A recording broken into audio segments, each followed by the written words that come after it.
Today, we shall clutch the Suzuki Swift 1.5. You give me money when I'm in need. You give me money when I'm in need.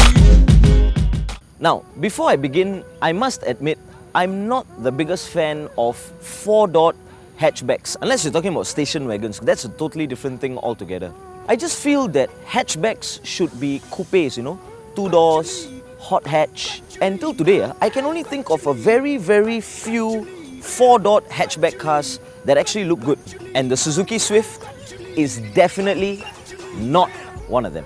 For the benefit of those of you who do not know what a hatchback is, basically it's a car with no airs, alright, and you can open your rear door like this and throw something at the driver.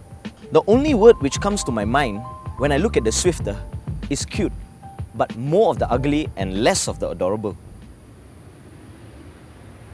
And I know I'm going to upset a lot of my bros out there, but seriously, I don't know why, when I look at this car, I really feel that this is the kind of car that girls, not women, girls should be driving. The car just looks so rounded and roundish with a lot of roundy, just a round looking car. I think when the engineers first designed this car, the first thing they drew was a circle. You see the tailpipe over there for the exhaust?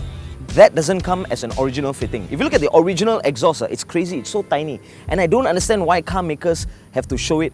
There's nothing to be proud of, okay, with an exhaust that small. In fact, for cars like this, with really small exhaust outlets, I think you should just hide the whole thing altogether.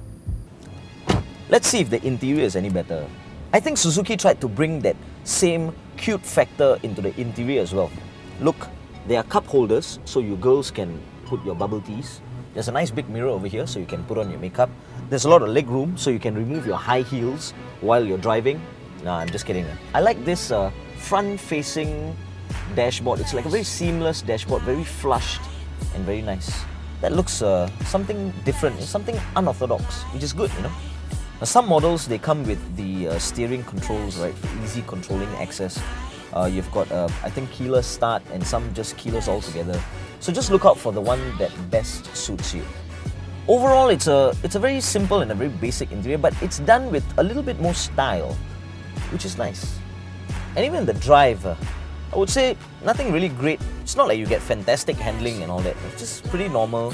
The seats don't really cut you that much, so it's a very normal car, normal drive. If you're looking for something with exceptional handling, then you shouldn't go for this, because it's a bit disappointing. Wow, look! There's even space for 3 more of your girlfriends. Now this I don't like. Why do they have to put a center headrest over here? It's like they're desperately trying to tell you, no, you can carry 3 people. They don't have to put this here. Looks weird, looks off. And you can't bring the middle piece down. No armrests, no cup holders. And did you realize, even in the front driver's seat, you don't have that center armrest. Comfort level down. If you go for the older models with about a year left, it'll cost you somewhere around 15,000.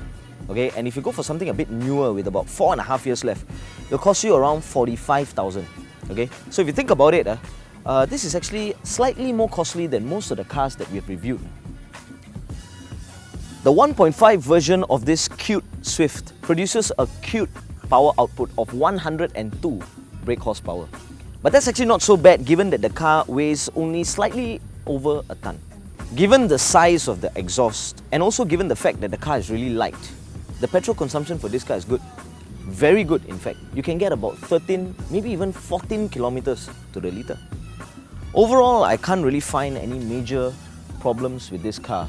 And I think it's a great car for zipping around town, and if you want a parallel park, because it has a short wheelbase and the car itself is pretty small, okay?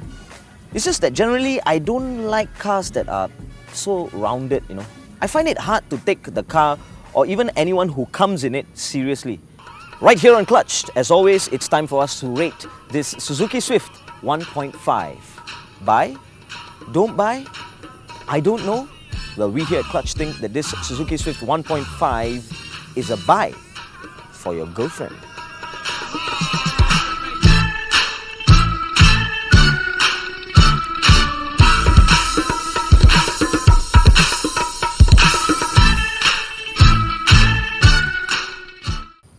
What do you think of the Suzuki Swift 1.5? As always, we here at Clutch, we want to hear from you. We want to know your comments, we want to know your opinions, and of course, you can do so by leaving it in the comments box down south. Don't forget, subscribe button. I'm going to leave it right here. Please click the subscribe button, and you can like us on Facebook and follow us on Instagram as well. Links for those are going to be in the description box below. That's it from me, Jackie, and as always, until we meet again, Adios.